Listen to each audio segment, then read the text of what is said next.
के पुण्यार्जक हैं अरह सागर गुरु भक्त परिवार। कुछ ऐसी स्मृतियां हैं जो मानस पटल पर उभरते ही चित्त को खौला देती हैं, और कुछ ऐसी स्मृतियां होती हैं जिनके प्रकट होते ही सारा का सारा माहौल ठंडा भी कर देती हैं। जो अच्छे व्यक्ति होते हैं उनको देखकर के व्यक्ति अपने आप शांत हो जाते हैं। जब गुरुदेव हम लोग गुरुदेव के पास होते हैं तो हम लोग ऐसे शांत हो जाते हैं जैसे कुछ जानते भी ना हो। सुधा सागर महाराज जैसे देखो, पूज्य सवय सागर जी महाराज, प्रमाण सागर जी, समता सागर जी हमारे संघ के बड़े श्रेष्ठ महाराज माने जाते हैं। और जब गुरु चरणों में बैठते तो ऐसे जैसे बच्चा हो कोई 6 महीने का। तो ये सरलता, ये निर्मलता, ये पवित्रता हमारे अंदर में होना चाहिए। यदि हमारे अंदर में हमारी स्मृतियां सुधा जैसी बनती हैं, अमृत जैसी बनती हैं, तो स्वाभाविक जीवन में ऐसा होता है कि हम बाहर कितने भी कैसे रहें, लेकिन अंदर की स्मृतियां यदि शांत होती हैं, अच्छी होती हैं, तो हम उनको पाकर के प्रेरित होकर के अपने जीवन को भी अच्छा बना सकते हैं। स्मृति हर मनुष्य के अंदर होती है। किसी के अंदर बुरी होती हैं तो किसी के अंदर अच्छी होती हैं। किसी की स्मृतियां बुराई ज्यादा होती हैं, किसी की अच्छाइयां कम होती हैं स्मृति के रूप में, और किसी के जीवन में अच्छी स्मृतियां ज्यादा होती हैं और किसी के जीवन में बुरी स्मृतियां कम होती हैं। एक शब्द आता है हमारे यहाँ कसाय। कसाय का अर्थ होता है जो आत्मा को कसे सो कसाय। कसायों से प्रेरित होकर के व्यक्ति के जीवन में जितनी भी बुरी स्मृतियां हैं, बुरी अनुभव हैं, सब कसाय से प्रेरित होकर के ही तो होते हैं। यदि मान लीजिए किसी ने अपशब्द कहे, किसी ने गालियां दी, उसको तो एक बार दे करके चला जाता है, पर तुम उसको बांध करके पकड़ करके रखते हैं और जिंदगी भर भूलते भी नहीं। क्या हुआ? तुमने उन शब्दों को पकड़ करके रख लिया है, तुमने उसकी बात को जकड़ करके रख लिया है। और जकड़ा ही नहीं है, पकड़ के रखा होता तो भी ठीक था, लेकिन तुमने अपने मस्तिष्क में बैठा लिया है कि इसने मुझे ऐसा ऐसा ऐसा बोला था। आप लोगों को अपनी बातें याद आ रही होंगी, सबको आ रही होंगी। बोलो जी, क्यों विक्रम जी आ रही ना? हाँ, पुराने सब चिट्ठा खुल रहे हैं धीरे धीरे। किसने क्या मेरे से कब कहा था, कैसा कहा था, किस सिचुएशन में कहा था, किस स्थान पर कहा था, किस समय कहा था, क्या बज रहा था, कौन कौन लोग सामने थे। पर अच्छी चीजें भी कम याद आती हैं कि मेरे साथ बस में कितने लोग गए थे, कहाँ पर चाय पीती, कहाँ पर रुके थे, कहाँ पर क्या किया था, दर्शन कहाँ पर किए थे, कैसे पूजन पाठ किया था, कैसे अर्घ चढ़ाया था, लाठी लेकर के धीरे धीरे शिखर की वंदना के लिए बढ़ रहे थे, भजन भी गाते जा रहे थे। अब गंधर्व नाला आ गया, थोड़े बैठ गए, पुलिया पर बैठ गए, थक गए थे, फिर वहाँ पर थोड़े पैर धुले। अब धीरे धीरे चढ़ाई थोड़ी ज़्यादा सी दिख रही है, एकदम ठेठ चढ़ाई आ गई है। अब उसको हाँप कांपते चढ़ रहे हैं, बढ़ रहे हैं। एक क्या है? स्मृति है। स्मृति तुम्हारी विस्मृति बने कब? जब बुरी स्मृतियां याद आ रही हो तब। स्मृति तुम्हारी अनुस्मृति बने कब? जब तुम्हें अच्छी चीजें याद आ रही हैं। बार बार याद करो। जितने बार तुम शिखर जी की वंदना करने के लिए गए हो, उनको बार बार याद करो, बार बार याद करो। घर बैठे तुम पुण्य कमा सकते हो।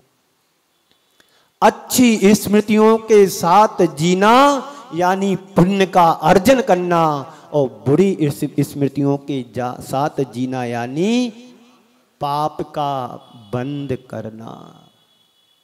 क्या चाहते हो आप? अच्छी स्मृतियों के साथ जीना चाहते हैं कि बुरी स्मृतियों के साथ जीना चाहते हो? बोलो जी, बोलो, कैसे जीना चाहते हो? नहीं महाराज, मैं तो आनंद के साथ जीना चाहते हो। आनंद के साथ जियोगे तो अच्छी स्मृतियों को सुनो, समझो और अपने दिल दिमाग के कैलेंडर पे टांग लो, दीवार पर कैलेंडर के रूप में टांग लो। जब भी तुम्हारे जीवन में बुरी स्मृतियां आए, तुरंत उस तारीख को देख लो कि इस तारीख में तो शिखर जी में था, इस तारीख में तुम्हें विधान कर रहा था, इस तारीख में तुम्हें पूजन पाठ कर रहा था, इस तारीख में तुम्हें लाडू चढ़ा रहा था। समय ही ना मिले तुम्हारे लिए बुरी स्मृतियों को याद करने के लिए, तो पाप से बच गए। कर्म तो बंद हो रहा है, प्रतिपल कर्मों का आश्रय हो रहा है, बंद हो रहा है। कैसे बचें अशुभ से, कैसे बचें पाप से, जिससे पुण्य का आश्रय हो।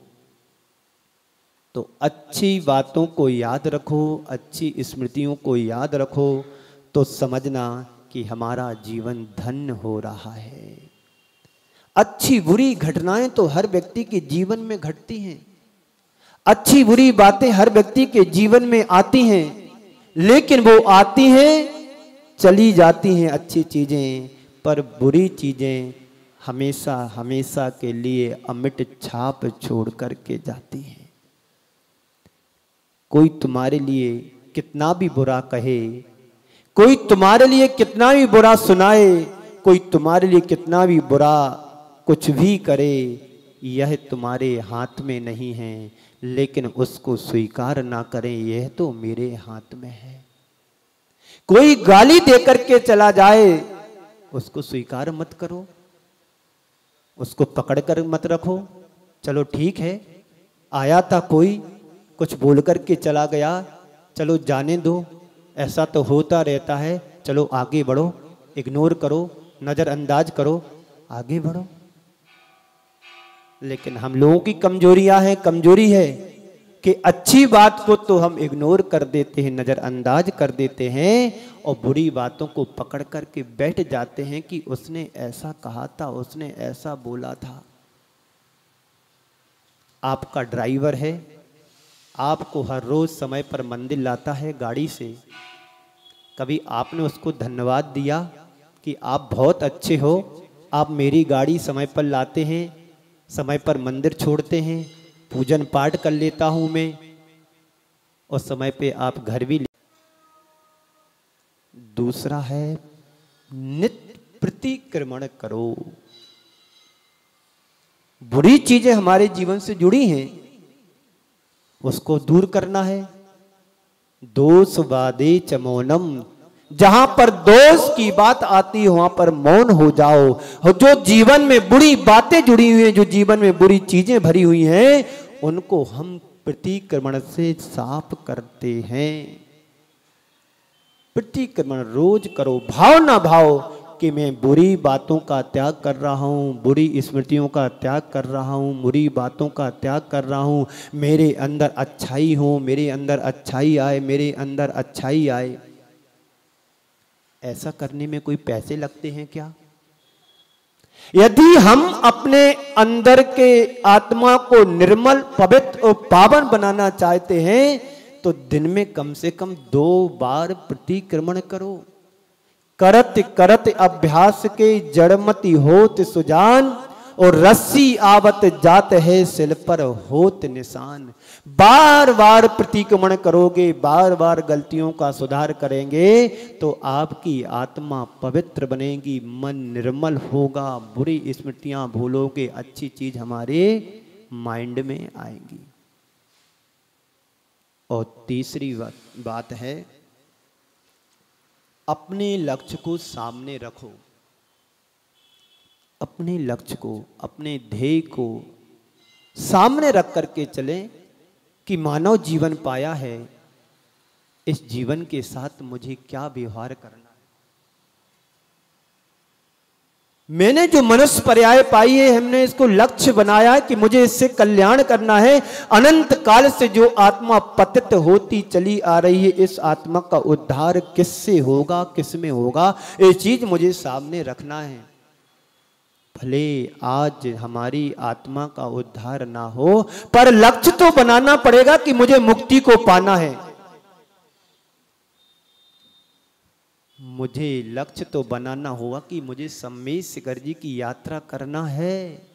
भले मैं इस वर्ष नहीं जा पा रहा हूं, कुछ प्रॉब्लम है, कुछ परेशानी है, कुछ पारिवारिक समस्याएं, तो इस वर्ष में शिखर जी की वंदना नहीं कर पा रहा हूं, पर करना मुझे जरूर है। ये तो भाव मन में जगाना चाहिए। एक व्यापारी होता है, व्यापार करने के पहले लक्ष्य बनाता है कि मुझे व्यापार में कैसे कैसे आगे बढ़ना है। एक व्यवसायी होता है तो व्यवसाय करने के पहले वो प्लानिंग करता है कि मुझे फर्नीचर भी लगेगा, मुझे दुकान भी लगेगा, मुझे नौकर भी लगेगा, मुझे सेल्समैन भी लगा, मुझे मार्केटिंग करने वाला एक व्यक्ति भी लगेगा। तब ना तुम अपना व्यापार और व्यवसाय अच्छे से कर पाएंगे। लक्ष्य होना चाहिए कि मेरा व्यापार अच्छे से आगे बढ़े, अच्छे से कमाई हो। जब तक तुम्हारी मार्केटिंग अच्छे से नहीं होगी तो व्यापार भी अच्छे से नहीं चलेगा। ये तो बात जानते हैं ना आप लोग व्यापारी हो कि नहीं। जितनी अच्छी एडवर्टाइजमेंट होगा उतना अच्छा तुम्हारा व्यापार चलेगा, माल बिकेगा। चौथी बात है, खाली मत रहें। अपने आप को खाली मत बैठने दो, कुछ ना कुछ काम में बिजी रखो, कुछ ना कुछ काम में एंगेज रखो। खाली बैठोगे, खाली घर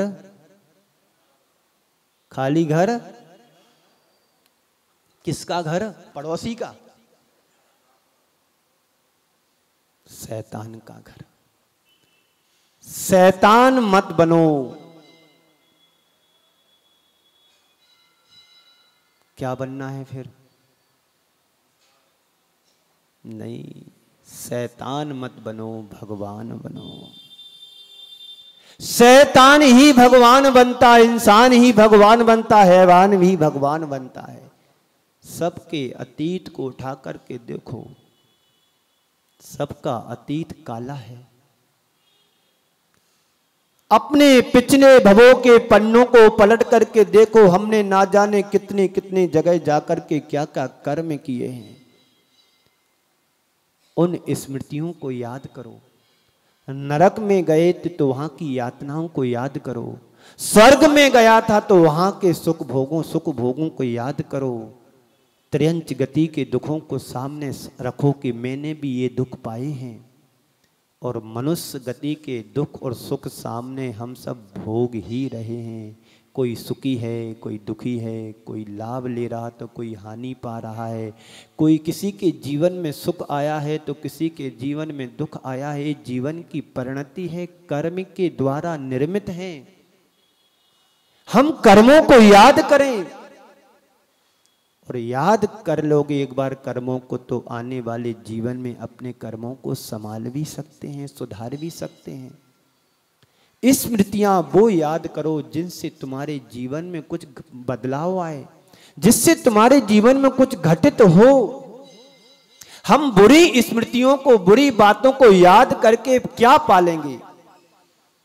बस इतना हो सकता है कि सामने वालों को देख करके तुम अपने मन को खट्टा कर लोगे, सामने वालों को देख करके तुम अपने जीवन को खौला लोगे, अंदर अपने अंदर उद्वेलित हो जाओगे। पर संत कहते हैं ऐसा नहीं करना है। सामने वाले को देख करके सोचो कि ये मेरे लिए कर्मों के लिए, निर्जरा के लिए कारण बना है। ये समझो कि सामने वाला मेरे लिए निर्जरा का कारण बन रहा है तो उसका स्वागत करो, और कर्म बंद के लिए कारण बनेगा तो उसका इग्नोर करो, नजरअंदाज करो। आपके घर में, परिवार में सभी सदस्य होते हैं, कुछ बातें होती रहती हैं जबकि तुम्हारे जीवन के अनुकूल नहीं होती हैं, फिर भी तुम उनको नजरअंदाज करते हैं कि नहीं करते? आपकी पत्नी आपके अनुकूल बर्ताव नहीं कर रही है, व्यवहार नहीं कर रही है, तो क्या उसके साथ आप झगड़ते हो? चलो हटाओ, इनकी तो आदत ही है, नजरअंदाज कर देते हैं। जब भी कोई दुश्मन तुम्हारे सामने आए उसको नजरअंदाज कर दो। ऐसा तो होता है, चलो आगे बढ़ो, ऐसा तो होता है, चलो आगे बढ़ो, काम सलट जाएगा, बच जाओगे। बुराई से बचोगे, दोषों से बचोगे, दुर्बलताओं से बचोगे, तो जीवन में अनेक प्रकार की घटनाएं घटती हैं, घटित होती रहती हैं, लेकिन हम लोग हैं कुछ घटनाओं को अपने जीवन में अमिट छाप छोड़ते हैं, प्रभाव पड़ जाता है, पर कुछ घटनाएं प्रसंग ऐसे होते हैं जिनको हम याद नहीं रख पाते हैं। अच्छाइयों को प्रायः व्यक्ति याद कम रख पाता है और बुराइयों को व्यक्ति याद ना रखती हो भी याद उसके जीवन में बनी रहती हैं। यदि तुम्हारे लिए व्यापार में घाटा लग गया तो जिंदगी भर याद रहेगा। एक बार एक व्यक्ति आया, उनके साथ उनकी धर्म पत्नी भी थी। दर्शन करने के बाद तुरंत बोलता है, महाराज श्री मुझे 2 लाख का घाटा हो गया। 20 साल पुरानी बात है। महाराज श्री मुझे 2 लाख का घाटा हो गया। तुरंत पत्नी बोलती है बीच में, महाराज श्री इनकी बातों पर विश्वास मत करो कि 1 लाख का फायदा हुआ उसकी बात नहीं करते हैं। 1 लाख का फायदा हुआ है उसकी याद नहीं करते हैं, 2 लाख का घाटा उसको याद कर रहे हैं। भाई बात क्या है, कुछ बताओ तो, मामला क्या है? इन्होंने 1800 रुपये 1900 रुपये के चना खरीदे, 2000 के बेच दिए और आज 2100 का भाव हो गया, तो कह रहे हैं कि 2 लाख का 1 लाख का घाटा लग गया। फायदे की तरफ हमारी दृष्टि कम पहुंच पाती है, घाटे पर ज्यादा जाती है, क्योंकि संस्कार हमारे वैसे हैं। बुराई पर हमारी दृष्टि अनायास चली जाती है और अच्छाई पर दृष्टि हमारी बहुत कम पहुंच पाती है।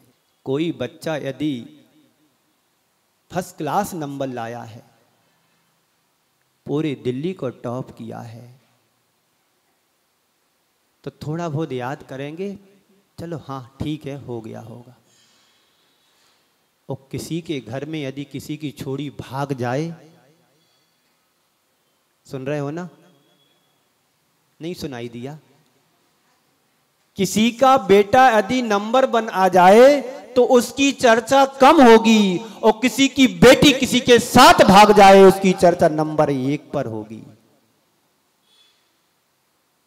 अच्छाइयों की तरफ हमारी दृष्टि कम पहुंच पाती है, कम जाती है, और बुराइयों की तरफ अनायास दौड़ जाती है। कुछ लोगों की आदत होती है कि वही अखबार का पेज पलटते हैं जिस पर यहाँ वहाँ की चीज़ें लिखी होती हैं, दंड फंद की, द्वंद की, कहाँ पर युद्ध हो रहा है, कहाँ पर क्या हो रहा है, किसकी लड़की भागी, किसका क्या हुआ, किसकी दुकान पर आग लगी। पर किसी ने बाग लगाया है, पौधा लगाया, उसकी चर्चा नहीं। यही हमारे जीवन की सबसे बड़ी कमजोरी है, इससे हमें बचना है।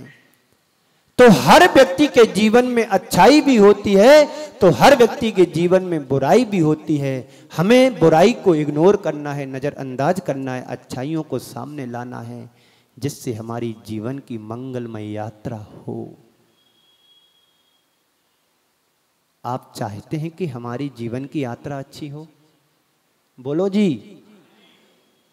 पीछे वाले चाहते हो हमारी यात्रा अच्छी हो? ये भी एक अच्छाई है कि हम समय पर पहुंच गए हैं। दौड़ते दौड़ते यदि ट्रेन को पकड़ते हैं तो वह भी नंबर 1 माना जाता है। तो खाली मत बैठें, अपने आप को व्यस्त रखें। यदि खाली बैठोगे तो यहाँ वहाँ की बुरी बातें तुम्हारे मन में आएंगी। जब व्यक्ति टेंशन में होता है तो उसके लिए अच्छी चीज याद नहीं आती है। जब से उसने होश संभाला तब से लेकर के आज तक के समय तक उनको सारी बातें याद आने लगती हैं। तो इसलिए गुरुजी कहते हैं, कुछ स्मृतियां आग उगलती तो कुछ सुधा सी। कुछ हमारे जीवन में जो स्मृतियां हैं, कुछ आग बनती हैं, कुछ आग उगलती हैं, कुछ बाग लगाती हैं, कुछ सुदासी बरसाती हैं, कुछ हमारे जीवन में अच्छे मीठे खट्टे अनुभव भी लाती हैं। अब ये हमारे ऊपर डिपेंड करता है कौन सी चीज को मुझे प्राप्त करना है, कौन सी वस्तु को चीज को प्राप्त नहीं करना है। इस कार्यक्रम के पुण्यार्चक थे अरह सागर गुरु भक्त परिवार।